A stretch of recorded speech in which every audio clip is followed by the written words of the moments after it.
আল্লাহ যখন কোনো মানুষের উপরে খুশি হয় তখন তার মধ্যে তিনটা আলামত প্রকাশ পায়, তিনটা চিহ্ন প্রকাশ পায়। দেখবেন আপনার মধ্যে যদি তিনটা চিহ্ন থাকে বা তিনটা আলামত প্রকাশ পায়, তাহলে বুঝে নিন যে আল্লাহ এই মুহূর্তে আপনার উপরে সন্তুষ্ট আছে, আপনার কাজের উপরে আল্লাহ পাক খুশি আছে।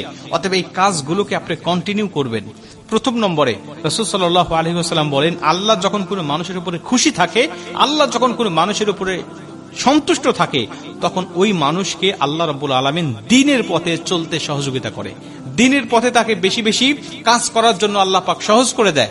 আব্দুল্লাহ ইবনে মাসউদ রাদিয়াল্লাহু তাআলা আনহু বলেন, আল্লাহ মানুষকে চরিত্র দান করেন তেমন, মানুষকে রিজিক দান করেন যেমন, মানে মানুষকে রিজিক যেমন দান করা হয়, মানুষকে চরিত্র ঠিক সেভাবে দান করা হয়, সেভাবে দেওয়া হয়।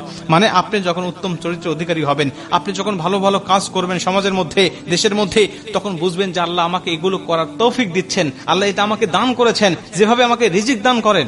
অতএব এই সংকেত যখন আপনি পেয়ে যাবেন, তখন আপনি বেশি বেশি আল্লাহ পাকের ইবাদত বাড়িয়ে দিবেন এবং তার কৃতজ্ঞতা প্রকাশ করবেন। এটা হলো প্রথম নম্বরে। দুই নম্বরে আপনি দেখবেন আপনার উপরে যখন আল্লাহ খুশি থাকবে, তখন আপনার উপরে কিছু বালা মুসিবত আসতেছে, কিছু বিপদ আপদ আসতেছে, এবং এই বিপদ আপদ থেকে আপনি ইচ্ছা করলেই আপনি ধৈর্য ধারণ করতে পারতেছেন। এই ধৈর্য ধারণ করার ক্ষমতাও আল্লাহ আপনাকে দিচ্ছে।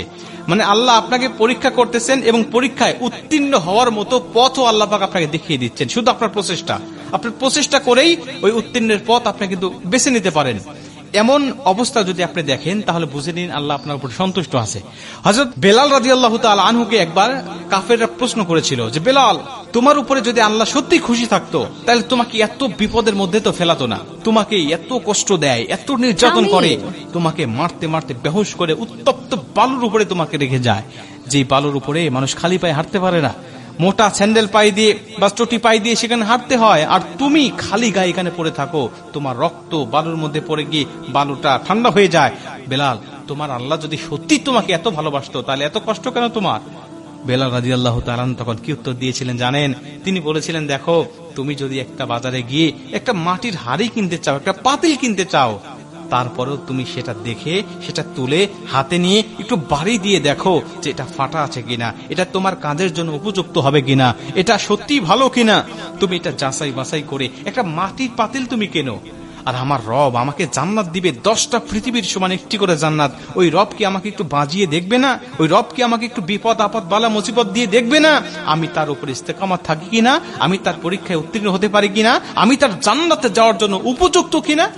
আল্লাহ মূলত আমাকে তার জান্নাতে নেওয়ার জন্য উপযুক্ত কিনা এটা বাছাই করার জন্যই আমাকে বিপদ আপদ দিচ্ছে। তবে আমি যদি সত্যি ধৈর্য ধারণ করতে পারি, আল্লাহর পথে অবিচল থাকতে পারি, তাহলে আমি আল্লাহর